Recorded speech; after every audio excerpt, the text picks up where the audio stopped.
Holy smokes, guys. Your eyes do not deceive you. Greg Melly is back with a brand new Sixers video. It's been over a month. Look, I have never given up on YouTube, and I will never give up on YouTube, but I'm not really a guy who's going to be putting out content just to put out content.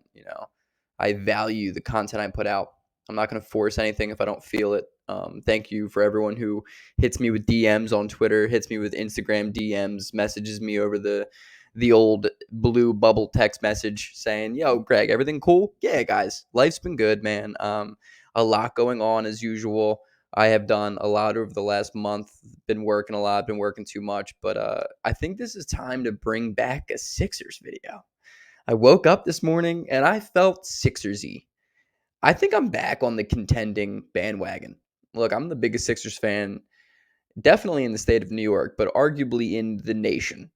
That's like a lot of states if you think about it. And I am back on the contending bandwagon despite me all off season long saying, look, I am not going to trust this team because they're going to lose in the second round as they always do. But I think a lot this offseason that has come will be a result of something very good. None of that sentence made sense. And even the second part, me explaining to you that sentence didn't make sense, also didn't make sense. English is hard. It's been a while, guys. YouTube's not easy. If it was, everyone would be making money on it. And not everybody can.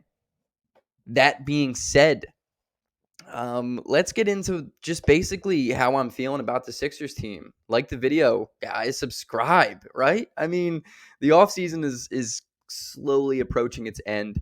The regular season's coming soon. There will be a lot of live streams, a lot of 12 o'clock streams on DJ's channel. Me, DJ Romp, RB, all very excited in our little group chat, talking about Sixers ball all the time. Looking forward to streaming together with those guys. Some of my best buds, dude. And I've never met any of them. That's the beauty of 2022. Let's get in the video as I drink an awesome C4 because it's the only way I can get through life anymore. That's it, man. That's what we live for. All right, so James Harden looks really good. And I was going to start off with Tyrese Maxey, but I just said James Harden, so let's get into James Harden. He looks like he has lost weight. He looks like he is approaching this season with a brand new mentality, and I am not somebody who will ever believe that Harden is truly changed until I see it. But I think if there is ever a time to start believing in this Sixers team and believing in James Harden coming back and giving us a big-time season, I think this year's the year. He took a monster pay cut, which added a lot of depth to this team. And, my motto for this offseason was win the margins. Win the margins. The Sixers never win the margins. Year in and year out, we always try and go star hunting. We overpay a guy, and the bench hurts in result of that. And this season, Daryl Morey finally did what I've been begging the Sixers to do for the last 6 or 7 years now, and that is add depth to the rotation. We got a couple of guys who are just going to be really, really good, I think, especially in the roles that we're probably going to be playing him in. D'Anthony Melton is going to be a guy that a lot of Sixers fans are going to fall in love with very quickly. He is a Philly mentality type of guy. He's a really, really hard worker. He is a gritty player, and he's only 24 years old. He's only getting better, and his three-point shot has progressed every single season. His biggest knock coming out of USC was the fact that he could not shoot the basketball, and now it has come to the point where he can create his own shot.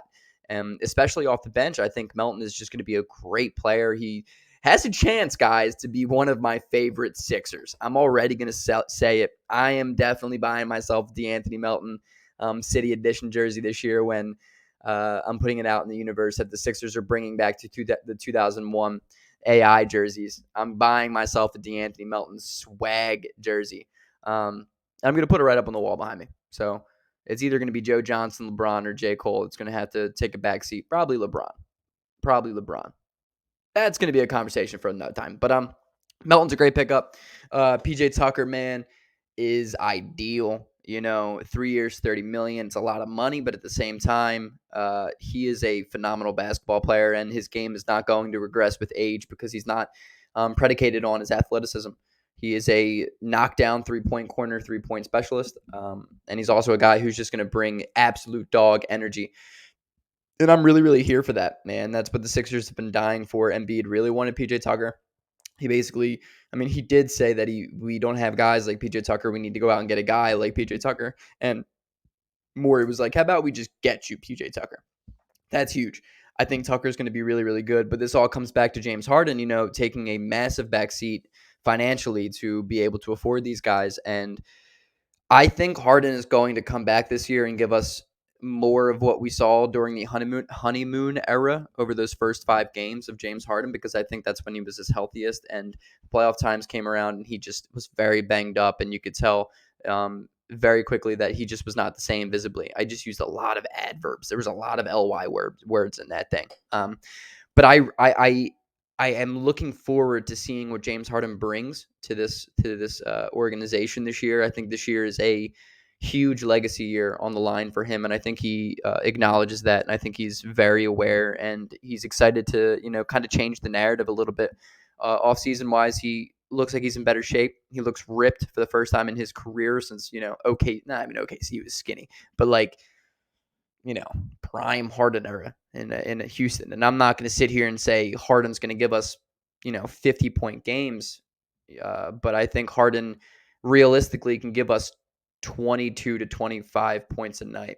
I'm probably going to predict him around 23, 23 and a half a night, which is huge production, because at the same time he gives us 6 rebounds a night from the guard position, which has been so lackluster in the Sixers organization since losing Ben Simmons. I mean, that was arguably our biggest hit, was just the lack of athleticism on the glass. We have been getting out rebounded over the past couple of seasons, but Harden really came in, and despite being at like 9% health, really, really made us a better rebounding team. And I think he's going to do the same next year. But, I think his playmaking has been incredible. I mean, he could be playing on one leg as he did all year last year, and he's still a top 3 playmaker in the entire NBA. He is a top 5 passer in the whole league. The way he finds open men, creates open situations for others, it's going to be huge. And because that he does that so well, we've needed 3-point shooting. And I think PJ Tucker, a 40% clip type of guy, D'Anthony Melton, a high 30s type of guy, Daniel House, another above average 3-point shooter for the most part. That's just very big. That's very big. And I'm looking forward to like a 23, 9, 10, and 5 type of season from Harden. I think that's going to be an all-star level season. And I think especially if he can give us that, the Sixers are going to be much better than a lot of teams and a lot of other fan bases predict. Tyrese Maxey, what do I say about this kid waking up at 5 a.m. every single day all summer long to just go out there and work? Every good NBA player has come out and said that his work ethic is below no one's, that he's one of the hardest working players they've ever seen. And I think that goes so much further than when coaches say it, because coaches only know, a lot of coaches haven't played. A lot of coaches did play, but it was just a different era.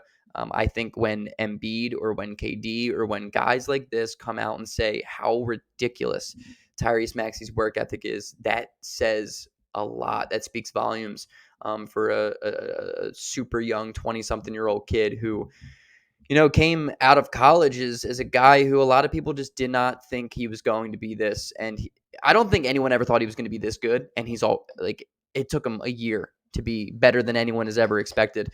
The way he, shoots from 3 is a top 5 percentage last season. His playmaking has improved almost every single game.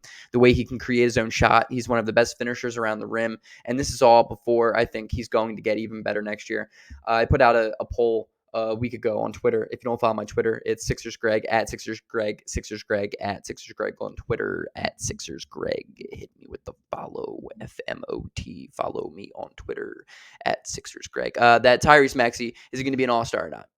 The majority of people said yes next year, which is not surprising because it's a Sixers Twitter at SixersGreg on Twitter. But I don't think he's going to be an all-star per se next year, but I think he's going to put up all-star statistics. I just think there are so many guards that are just so good, especially nowadays, that I just don't really see him being an all-star. But I think all-star level production is 100% possible. Tyrese Maxey's the real deal.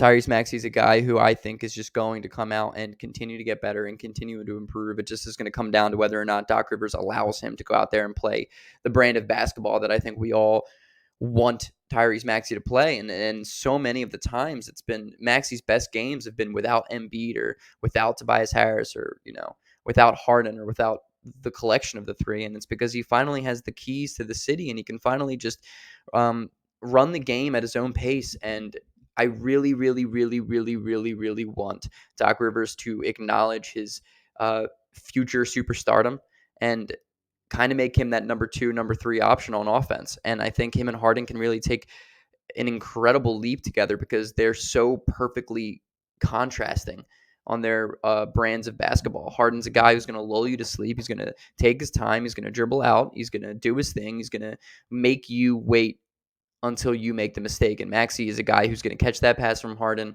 and his defender's just going to be a little bit more asleep. And Maxey is the quickest dude I've ever seen in my life.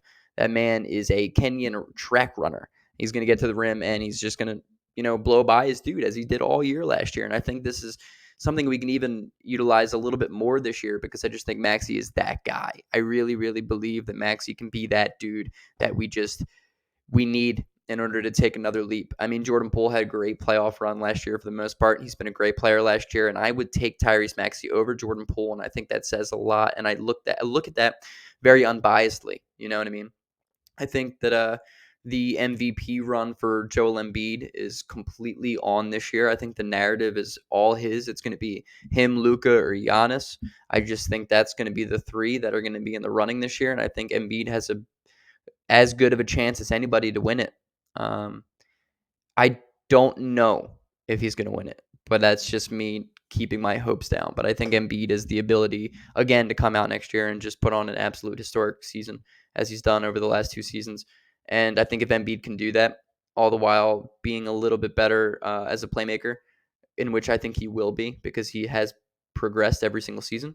I think that's just going to make the Sixers team even better. But now, with Tobias Harris as hopefully our fourth option, I don't love the fact that he's here, and I don't really love the fact that we're planning, or so it seems to be planning, starting him and PJ Tucker together. I think Tobias can still be a good NBA player for this team in some capacity. More so as the number four option, more so as like a Harrison Barnes catch and shoot type of guy. I really, really hope Tobias has some self-awareness when it comes to his place on this team this coming season, because I think that's going to mean a lot for the Sixers team. But our depth is way better. I think Shake Milton is going to have a bounce back season. Last year, he just didn't see consistency because he was so hurt all season long, and he just never had the ability to really get consistent playing time and consistent minutes and consistent opportunity for him to improve. Isaiah Joe had an incredible summer league. He's been a guy who I've been much higher on than most. I think he's somebody that absolutely needs to see more playing time this year. I think there's no reason Furkan Korkmaz gets the Isaiah Joe minutes anymore. There's no reason. Furkan is a guy who needs to be the 10th, 11th, 12th man on this team. That's just the way that it is now. And less of a knock on Furkan, but that's more of a praise for the way this Sixers team has formed this year. We've added depth. We've added so much shooting. We've added versatility. We've added defense. We've added a lot on that back end of the bench, and that's so important when it comes down to crunch time games and close games against good teams. It's one thing to play against the bad team, have a 20-point lead, and take the starters out and do that 5 bench rotation that Doc loves so much. And then we end up winning by 7. Like, yeah, that's cool, but that's not going to work against really good teams. And I think now that our bench is a little bit better, a lot bit better, I think we can platoon guys in and out much smoother, much easier. I think Doc has much more room to mess up, as he most definitely will, because he's a bottom 8 coach in the NBA, and I despise him, and I can't wait until the day I don't have to root for him as an NBA head coach, because he's been riding the coattails of a 2008 championship team that he had a super team and still underperformed if you really look back at his track record. And he's blown more 3-1 leads than anybody, and his Game 7 record is terrible in the playoffs, and he's just genuinely the worst coach of all time. But the more good players we give him, the less he's going to mess up. I hope. None of us really know. But I think the Sixers team is improved, much improved from last year. And I think our biggest weaknesses last year were transition defense. in which I think we're going to get way better now with D'Anthony Melton, who is a seriously good guard defender with a ridiculous physical upside and athletic upside that is going to help out on that end. PJ Tucker is a dog. We lacked so much toughness last year. Tucker himself out rebounded the hell out of us in that Heat series. That's going to be a big knock to Miami. Other teams in the East got better. Some seem to stay the same, and some look like they just aren't going to be as good as last year. I think the Sixers have a path to the NBA Finals. I think we match up very well against the best team in the East, in which I'm still going to sit here and say it's the Milwaukee Bucks. Not a knock to Boston. Boston had a really, really good offseason. I think Malcolm Brogdon was a great pickup, but I don't see Milwaukee losing that series last year with Chris Middleton. The only reason Boston wins that is because of that injury, in my mind. So I just think that there is a realistic path this year for the Sixers to make a finals. There's so much that can happen, obviously, especially as a Sixers fan, something drastically bad will happen at some point next year. Let's face it. We aren't really supposed to be happy in the city of Philadelphia. That's why we're all miserable all the time and pretty big dicks in general. So, what better way to end a video? Guys, I love you.